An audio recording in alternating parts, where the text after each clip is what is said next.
Well, hello. I'm doing this after my workout, so I look weird. I'll put this back on because it's gonna get cold. But anyway, hello, sister primarily, but whoever else happens to see this. So problems with the lower back, right? Could be a strained muscle, could be a muscle spasm, could be a disc that's not happy where it's currently located, could be a pelvic issue. We're not sure. There's a lot of things that attach at your pelvis. Your femur bone goes up in there, your spine connects there. It's like a whole hot mess of stuff. So what are some blanket things that you can do when you're feeling symptoms such as spinal flexion is very much a no-no. It hurts to bend over, sometimes hurts to turn, and sometimes it hurts to low bear. So the safest thing to do, I'm gonna pretend I'm gonna have us use our imaginations here, and there's a wall in front of me, so I could pull it over there, but whatever, I'm already set up with the camera. So what we're gonna do first is a supported bridge. So we're laying on our backs. I guess I could get a mat. One moment, please. Okay. So we have our mat now, whatever, just for comfort and style. And I'm gonna lay on the mat and then put this underneath. This is the softer one, underneath my hips. Okay, so put this underneath my hips, and if you want to support under your head, you can do that too if you don't want your head laying so far back. So we can go like here, so right on the part of the pelvis where you feel the first meat of your butt. Okay, that's where you kind of want it. And if this is too high, you can choose a lower support. So let's say I want a support on the back of my head too, I can do that. Okay, now it was graceful. Okay, yeah, no, that's not gonna work. So it would be, I would use like a towel or an Airex pad. And so I'm in this supported bridge. Okay, so what I'm doing here, and again, the height is up to you, right? And okay, this is not going. So we're just chilling here. Since I don't have anything that's bothering me like acutely in my lower back, I'm gonna put it up just a little bit higher. And so I feel like my legs can be supported with about 50% of my weight of my legs on the floor, pushing through all 10 toes equally. And then I'm just gonna start to kind of raise my arms up over my head.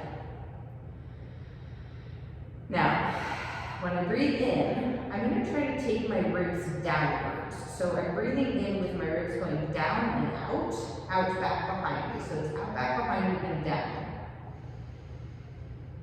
And then when I breathe out, I'm going to breathe my ribs up and in.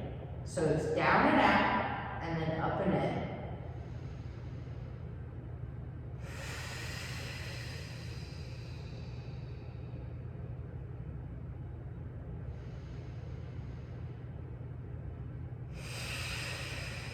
And I noticed that I lost some of the weight in my right big toe. So you want to check in with your toes and push down primarily through the big toe. Now once you get your breath going, you're going to want to feel a sort of tickling in your hamstrings. So your hamstrings are engaged, they're on, they're warm, they're tickly, but you're supported by this foam roll or a pad or a towel or whatever, okay? So we're just doing the supported bridge. Because the idea here is that I can eventually support my bridge so much using my hamstrings and my glutes, okay, pushing down through my toes, and not my quads. I'm not bridging with my quads, okay? Not bridging with my quads, I'm bridging only with my hamstrings, which is super hard to do, and my inner thighs, so that I can levitate just until there's like 10% weight left on the foam roller. And then I can go back down. And then I come back up. And then I go back down. I feel like my feet are a little bit off there. There you go. And I come back up. Hamstrings only. So the more I use my quads, the more I'm doing my bridge a disservice by using my quads. So if you can't not feel your quads like firing on your bridge, then just stay here and maybe go to some heel lifts. Right? All right, so we're done with that. Take as much time as you need to get those breaths, maybe like 10 breaths, and then like 20 seconds where you're feeling the tickle in your hamstrings, and then you just start to slowly release weight, isolating the hamstrings. So now we're going to stretch the hamstrings. Okay, we're going to do that by first pressing the pelvis down and then letting your back arch slightly. Press and then arch. So my pelvic bones are moving this way and this way. It's this way and this way. Okay, so now I'm going to pick sort of like almost neutral but with my pelvis slightly tucked, and I'm going to support my leg, the affected leg, as I pull it up in towards my chest. I'm going to hold it underneath first, and you may feel a stretch there. I'm actually going to extend this other leg out, but you can feel free to leave it bent, whatever works for you. And then once you feel confident, you can overlay your hands and start to pull in just a little bit, leaving your foot and ankle completely relaxed, and kind of squeezing your tailbone as you pull in. 50%, no more than that. Now I'm just going to take that leg and just kind of roll it inside the pelvis and roll it across the body, supporting my body weight with my other hand, just enough until I feel a point of resistance. So what I'm going to do now, to leave this as never passive, it's never a passive activity what we're doing, is I'm going to try to squeeze my inner thigh muscle a little bit, like I'm pinching my legs together using my inner thighs.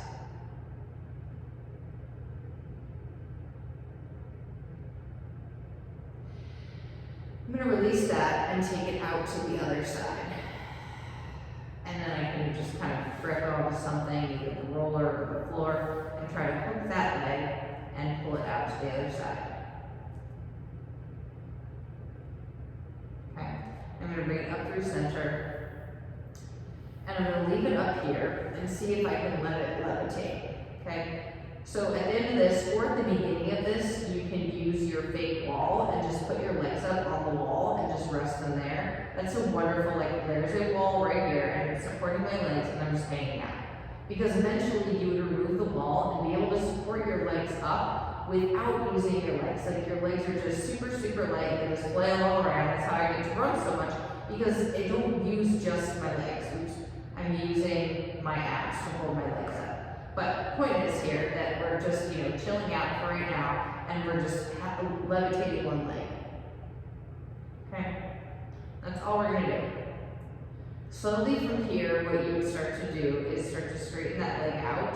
You can leave your foot flexed, and straighten, and bend. As you bend, push down, like someone is pressing on the top of your kneecap. Then extend, and push down. Extend, push down. Extend, push down. That's great. Okay, before we do the other side, we're going to lift and lower, and lift and lower. What are we watching for here? We're watching for any pelvic shift. You want your pelvis to stay still. So if I lift up over here and I'm marching while wiggling, then it's not as effective as if I push down enough so that I have no net movement in my upper half as I'm moving my lower half.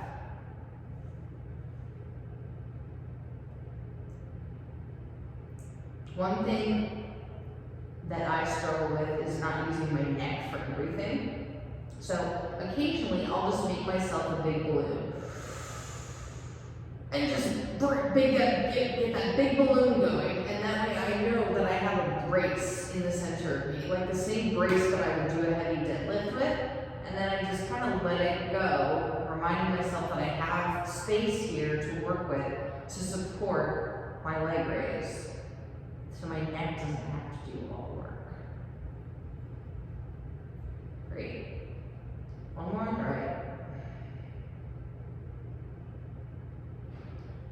And then we'll just go ahead and grab that left leg.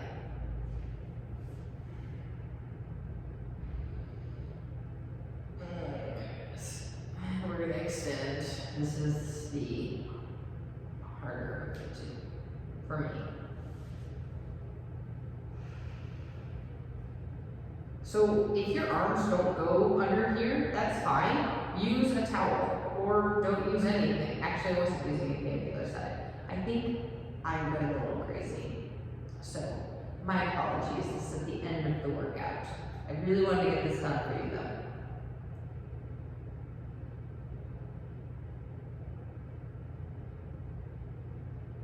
Okay, and honestly, like imagine me now sitting in a chair. I could be literally 90 degrees up sitting in my chair. Hello, I'm sitting in my chair. And I'm going to lift my leg up and extend it. That's valuable, right? It's good to do because it trains you to keep your abs engaged while you're sitting. Okay, great. So now the last thing I'm going to do before I flip over my belly is just windshield wiper my legs. So I'm going to windshield wiper right and left. I feel like I did do the left side with the cross body stretch. I totally did. I'm going to have to like re-record this, so I'm so sorry. So we're going to cross this leg over. I'll do like a rapid recap.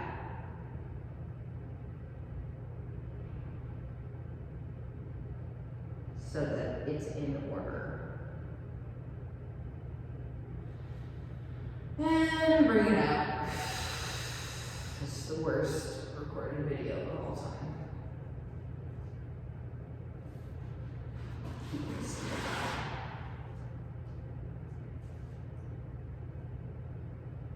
Alright.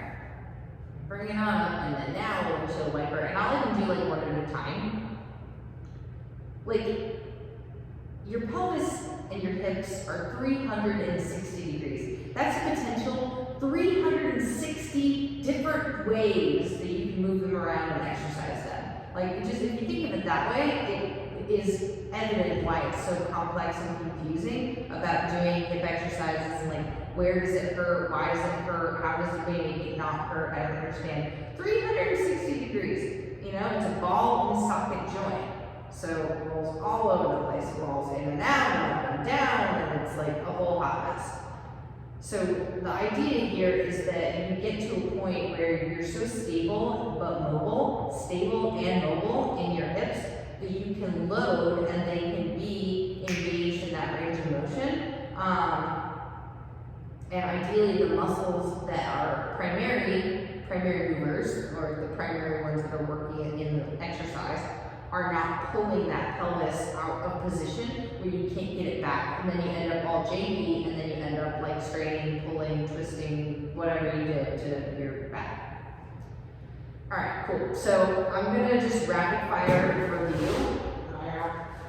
Still some ink really bad. Right. So supported bridge is first. Tickle hamstrings. Levitate. Less quad.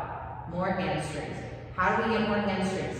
Dig your heels down and in. Down and in with the heels. Okay? So there's that. We'll take it up here. Then we cross. And then we go out. And just, you know, hang out, take your time. And we want to remember those breaths, right? Down and out. Up and in. Okay, left side, we go over here first, or here, then we go do-do-do-do, do-do-do-do. All right, and then you can do these guys first, where you do your marchy uppers, legs are light, no tippy tilty in the pelvis. Okay, and then we hold, or no, don't hold on, we leave it, and we extend. Okay, and then other side. Cool. Okay, now we lay on our tummy. All right, and all we're going to do here is lay fist over fist. Okay, and we're just going to take 4 breaths and let the quads go.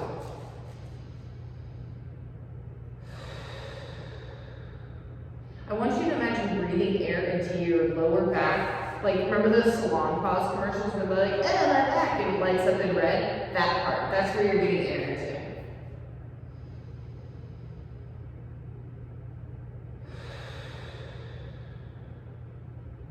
If this thing is like awkward for you, I just don't have a towel, but you can use a towel.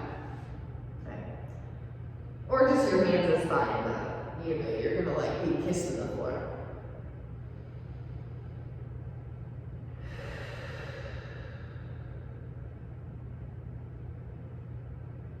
Alright. Bring your legs up and bend to the knee. Windshield wiper.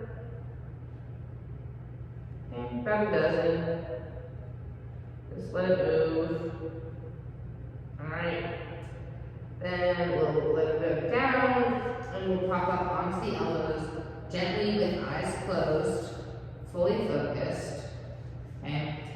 So now what I'm going to do here is my shoulders are up by my ears. I'm going to draw them. My elbows come out a little bit. I'm going to draw those elbows backwards and downwards into the floor as I pull myself forwards, as if I was trying to drag my body forwards as my elbows go backwards. So now that you're here, you can try to find the little tickle muscles in your lower spine and just make sure your quads are released. Like sometimes I'll even take my legs out a little wider, like I'm trying to pull my inner thighs sort of inwards. And then I'm just going to try to mess around with that range of motion without cocking or overextending anything too much.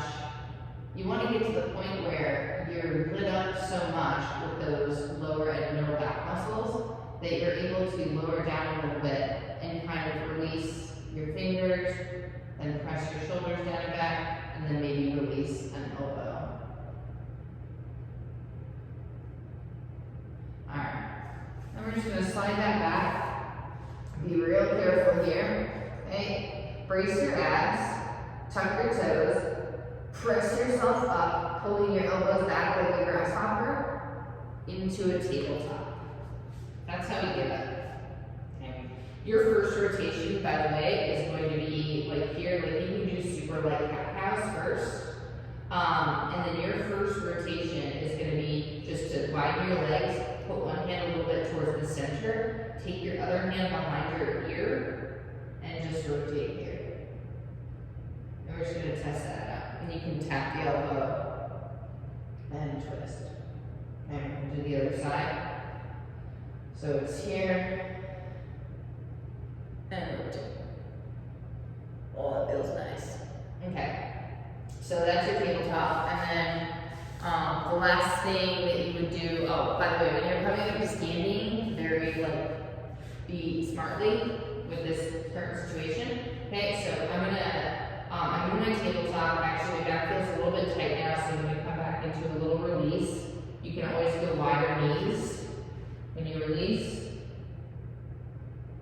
Okay. Take a breath. And then what I'm going to try to do is come up through sort of a half kneel position. So I'm going to take myself up into all my knees. Okay?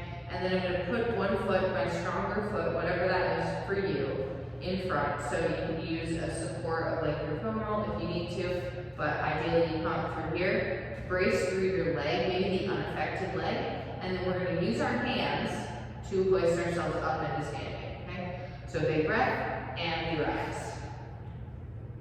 Okay. So you can practice those. Now, the only thing that we're going to do in standing is just stand. Feet are in cement. Roll your shoulders back.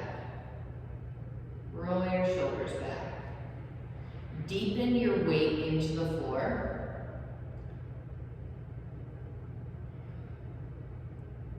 And now from here, we're just going to soften the knees and straighten them out. I want you to imagine that you were gathering energy in order to jump through the ceiling. Every knee bend is you gathering energy and then shooting it up through the glutes.